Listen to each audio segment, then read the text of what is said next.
ইবাদতের জগতে যেমন জমি আমার বললে দলিল দেওয়া লাগে। এখন আপনি যদি বলেন জমি যে আপনার নয়, দলিল দেন, এটা কি হাস্যকর নয়? কথাটা মনে হয় বুঝতে পারেননি। ভাই এই জমিটা আমার নয়, দলিল দেন, আপনার জমি নয়, দলিল দেন আপনি। এটা কি গ্রহণযোগ্য কথা?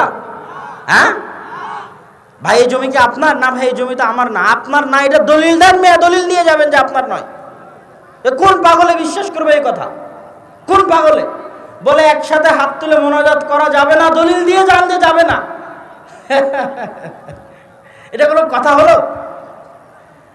যখন আপনি জমি দাবি করবেন যে এই জমি আমার, তখন এবার আপনাকে দলিল দিতে হবে। দলিল দাও বেটা যে এই জমি তোমার।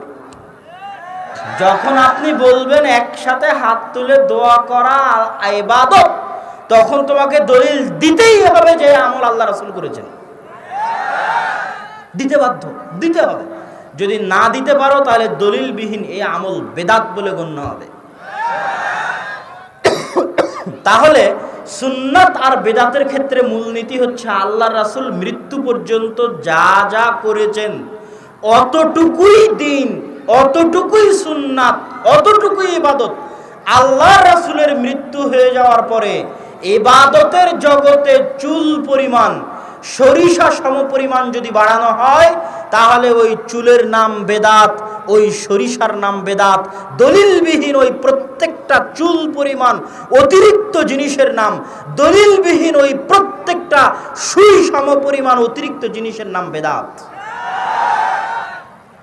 এবার আপনার যেহেতু আমার বক্তব্যের সময় সংক্ষিপ্ত, এই জন্য যে আমাকে ট্রেন ধরে ঢাকা যেতে হবে, 11টা 20-এ রাজশাহী থেকে ট্রেন ধরতে হবে, আমার হাতে সময় সংক্ষিপ্ত। সুন্নাতের উপর আলোচনা করতে বলা হয়েছে, একসাথে হাত তুলে দোয়ার উপরেও কিছু বলতে বলা হয়েছে। একসাথে হাত তুলে দোয়া করার বিষয়ে অন্যান্য বক্তারা যা বলে আমি তা বলতে রাজি নই। আমি কি বলতে চাই? আমি বলতে চাই সালাত কাকে বলে এটা মানুষের বোঝা উচিত। যে সালাত কাকে বলে এটা আগে বুঝতে হবে। কিভাবে? রাসূল সাল্লাল্লাহু আলাইহি ওয়াসাল্লামের যুগে বৃষ্টির দরকার, বৃষ্টি প্রার্থনা করতে হবে, আল্লাহ বৃষ্টি দাও, বৃষ্টির দরকার। রাসূল সাল্লাল্লাহু আলাইহি, যেমন এই মৌসুমে এখনো বৃষ্টি বহুদিন যাবত, 10-15 দিন যাবত বৃষ্টি নাই, গরম পড়তেছে, বৃষ্টির দরকার। তখন আমরা সবাই মিলে এখানে একসাথে হাত তুলে দোয়া করতে পারি বৃষ্টি চাওয়ার জন্য, যেতে পারে করা। রাসূল সাল্লাল্লাহু আলাইহি ওয়াসাল্লামও চাইলে সব সাহাবীকে নিয়ে একসাথে হাত তুলে দোয়া করে বৃষ্টি চাইতে পারতেন, কিন্তু আল্লাহ রাসূল সবাইকে বললেন চলো মাঠে যাই। মাঠে গিয়ে সালাত কায়েম করলেন। কি কায়েম করলেন? জোরে বলেন, কি কায়েম করলেন? কিসের জন্য সালাত কায়েম করলেন? বৃষ্টি চাওয়ার জন্য নামাজ পড়লেন। আজীব, বৃষ্টি চাইবেন আল্লাহর কাছে, তাই কি করছেন? নামাজ পড়ছেন, সালাত আদায় করছেন। বৃষ্টি চাইবেন তাই একসাথে হাত তুলে দোয়া করলেই হতো, গেল।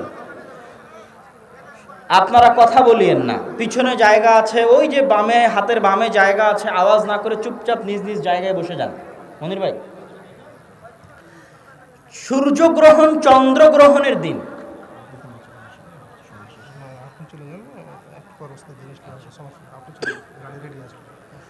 সূর্যগ্রহণ চন্দ্রগ্রহণ লেগেছে, বিপদ। এই বিপদ থেকে বাঁচতে হবে। সাহাবী বলছেন আমার হাতে তীর ধনুক ছিল, আমি তীর ধনুক ফেলে দিয়ে দৌড় দিলাম এটা দেখতে যে এইরকম বিপদে আল্লাহর রাসূল কি করেন। চন্দ্রগ্রহণের, সূর্যগ্রহণের মতো এই ভয়ঙ্কর বিপদে আল্লাহর রাসূল কি করেন তাই দেখতে তীর ধনুক ফেলে দিয়ে দৌড় দিলাম। দৌড় দিয়ে দেখি ও মা, আল্লাহ রাসূল মসজিদে নববীতে নামাজ শুরু করে দিয়েছে। আল্লাহু আকবার, নামাজ শুরু করে দিয়েছে বিপদ থেকে বাঁচতে। কে? মুহাম্মদ সাল্লাল্লাহু আলাইহি ওয়াসাল্লাম। সূর্যগ্রহণের বিপদ থেকে আল্লাহর কাছে বাঁচবে, তাই কি আদায় করছে? নামাজ আদায় করছে। জাকারিয়া আলাইহিস সালাতু ওয়াস সালাম, কুল্লামা দাখালা আলাইহা জাকারিয়াল মিহরাব ওয়াজাদা ইনদাহা রিজকা। যখনই জাকারিয়া আলাইহিস সালাতু ওয়াস সালাম মারিয়াম আলাইহা সালাতু ওয়াস সালামের মেহরাবে প্রবেশ করেন, দেখেন অসময়ের ফল, অসময়ের খাদ্যদ্রব্য। ক্বালা ইয়া মারিয়াম আন্না লাকি হাযা। তিনি বললেন মারিয়াম, অসময়ের খাবার কোথায় থেকে আসে? ক্বালাত হিয়া মিন ইনদিল্লাহ, অসময়ের এই খাবার আল্লাহর পক্ষ থেকে আসে। ইন্নাল্লাহা ইয়ারযুকু মান ইয়াশা বিগাইরি হিসাব, আল্লাহ সুবহানাহু তাআলা যাকে চান বেহিসাব রিজিক দান করেন।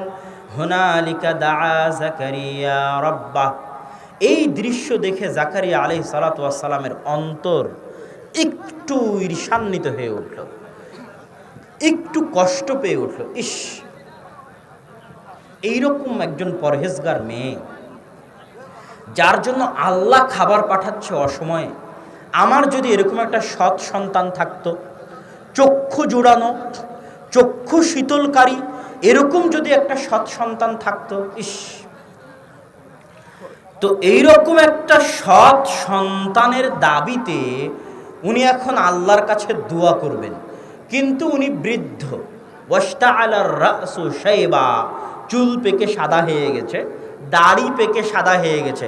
ওয়ামরাআতি আকিরা, স্ত্রী বন্ধা বাঞ্ঝা, স্ত্রীর সন্তান হয় না, পেটে ধারণ করে না সন্তান। বাঞ্ঝা স্ত্রী, স্বামীতে বৃদ্ধ, চুল পেকে গেছে, দাড়ি পেকে গেছে। মারিয়ামকে দেখে সন্তানের খায়েশ জেগেছে অন্তরে। ৮০-৯০ বছর বৃদ্ধ একজন নবীর অন্তরে সন্তানের খায়েশ জেগেছে। নবী বৃদ্ধ, স্ত্রী বাঞ্ঝা, মন চাচ্ছে সন্তান নিতে, চাইবে আল্লাহর কাছে, দাঁড়িয়ে গেলেন সালাতে। আল্লাহু আকবার। এমনি হাত তুলে দোয়া করতে পারতেন, তা না করে কোথায় দাঁড়িয়ে গেলেন? সালাতে দাঁড়িয়ে গেলেন। সালাতে দাঁড়িয়ে আল্লাহর কাছে চাচ্ছেন। ইব্রাহিম আলাইহিস সালাতু ওয়াস সালামের প্রথম স্ত্রী সারা আলাইহা সালাতু ওয়াস সালাম, সারা মানে নেতা, নেত্রী। আর দ্বিতীয় স্ত্রী হাজেরা, যিনি ইসমাইলের মা। আর সারা হচ্ছে ইসহাকের মা। দুই ভাই ইসহাক এবং ইসমাইল। ইসহাকের বংশে বাকি সব নবী, আর ইসমাইলের বংশে মুহাম্মদ সাল্লাল্লাহু আলাইহি ওয়াসাল্লাম। সারাকে নিয়ে যেহেতু বাপ ইরাক থেকে বের করে দিয়েছে, ইরাক থেকে বাপ বের করে দিলে উনি ফিলিস্তিনে পালিয়ে এসেছিলেন। ফিলিস্তিন থেকে দুর্ভিক্ষের কারণে মিশরে যাচ্ছেন খাদ্যের সন্ধানে। ফিলিস্তিন থেকে মিশর যাচ্ছেন। আগের যুগ থেকে ফিলিস্তিন মিশর কানেক্টেড, আজও ফিলিস্তিন মিশর কানেক্টেড। ফিলিস্তিন থেকে মিশর যাচ্ছেন খাদ্যের সন্ধানে, সাথে স্ত্রী আছে। রাজপথের মধ্যে জালেম বাদশাহ সুন্দরী নারীদেরকে ভোগ করতে চায়। স্বামী স্ত্রী মিলে মিথ্যা পরিচয় দিলেন যে আমরা ভাই বোন। ভাই বোন মিথ্যা পরিচয় দেওয়ার পর রক্ষা হলো না, জালেম বাদশাহ সারাকে উঠিয়ে নিয়ে গেলেন। তৎকালীন পৃথিবীতে সারাকে উদ্ধার করবে, সারা কারো কাছে সাহায্য চাইবে যে বাঁচান, আমি বিপদে আছি, আমাকে উদ্ধার করেন। আজকের পৃথিবীতে এমন মানুষ নাই, এমন মানুষ আজকের মজলিসে উপস্থিত নাই যে বিপদে পড়লে ওকে উদ্ধার করার মতো 5টা মানুষ পাওয়া যাবে না। এরকম আছে না নাই? আছে। যেই বিপদে পড়ুক না কেন, ওর বন্ধু আছে, বান্ধব আছে, আত্মীয় আছে, স্বজন আছে, ফোন দিবে আর 5টা মানুষ চলে আসবে উদ্ধার করার জন্য। দেরি হতে পারে। তৎকালীন পৃথিবীকে সারাকে উদ্ধার করবে, সারা সাহায্য চাইবে, এরকম তৎকালীন পৃথিবীতে কোনো মানুষ ছিল না। কোনো মানুষ আসমানের নিচে জমিনের উপরে সারাকে সহযোগিতা করতে পারে নাই। কিন্তু সারা হচ্ছে একজন সতী সাধবী, পুত পবিত্র, আল্লাহ ভীরু, লজ্জা স্থানের হেফাজতকারী, মুহসানাত, গাফেলাত, হাফেজাত, ফুরুজাহুন্না, নিজের লজ্জা স্থানের হেফাজতকারী, তাকওয়াশীলা, পরহেজগার, আত্মমর্যাদা সম্পন্ন, পুত পবিত্র নারী, যার কাছে তার সারা জীবনের সবচেয়ে দামি সম্পদ হচ্ছে তার লজ্জা স্থানের পবিত্রতা। এরকম একজন মহান মহিয়সী নারী তার নিজের লজ্জা স্থানের পবিত্রতা ভিক্ষা চাইবে, এরকম ভিক্ষা চাওয়ার মতো, সহযোগিতা করার মতো তৎকালীন পৃথিবীতে কেউ ছিল না। ওই নারী এখন নিজের লজ্জা স্থানের ভিক্ষা চাইবে আল্লাহর কাছে। আল্লাহ, আমি যদি আমার লজ্জা স্থান আমার স্বামীর জন্য হেফাজত করে থাকি, আজ আমার লজ্জা স্থান হেফাজত আপনি করে দিবেন। এই দোয়া সারা করবে, ভিক্ষা চাইবে, কাঁদবে আল্লাহর কাছে।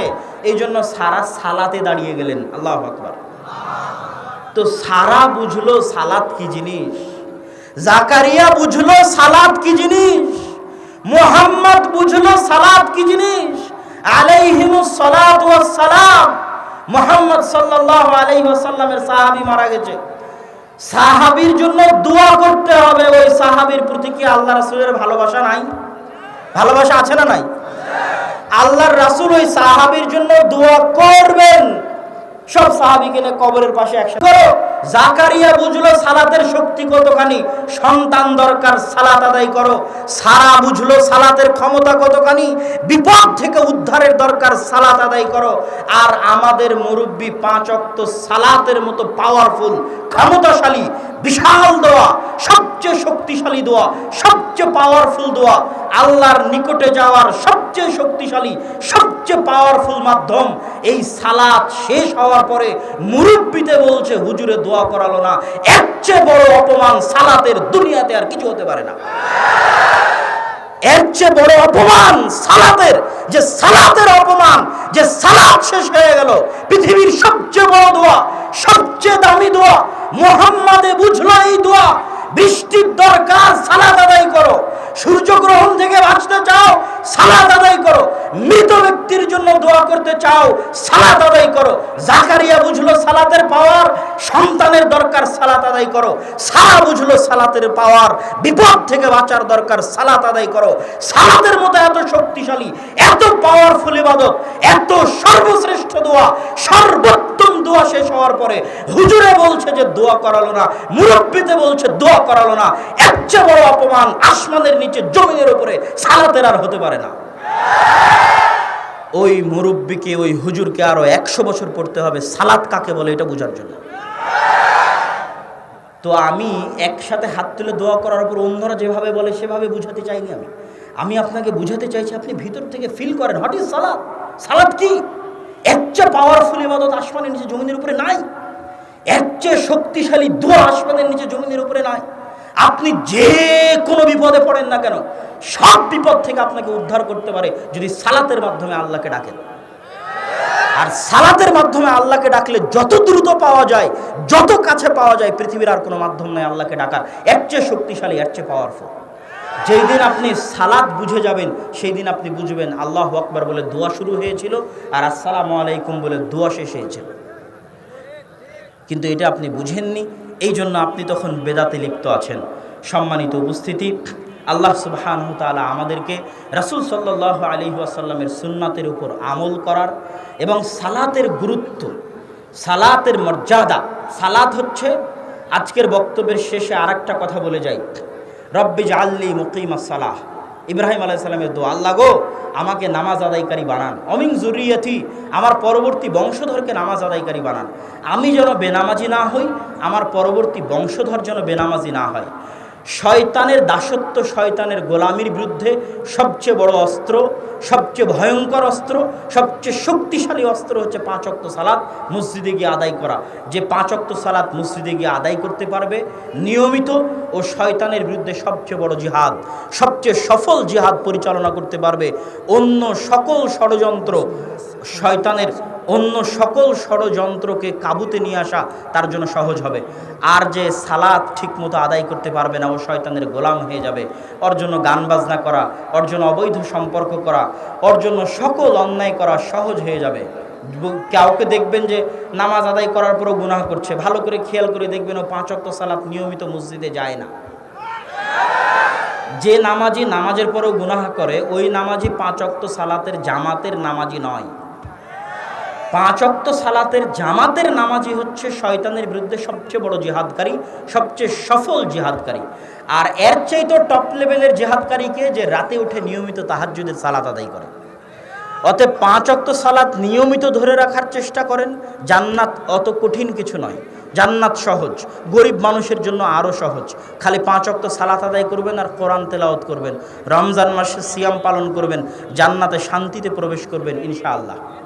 আল্লাহ সুবহানাহু ওয়া তাআলা আমাদেরকে সালাত আদায় করার, আল্লাহ রাসূলের সুন্নাত অনুযায়ী চলার তৌফিক দান করুক, আল্লাহুম্মা আমিন। ইউনিয়নের এতেসাম এজেন্ট মেহেদি হাসান সালাফির কাছ থেকে এতেসাম কালেক্ট করবেন, মাসিকালে এতেসাম সংগ্রহ করবেন, এজেন্ট হবেন।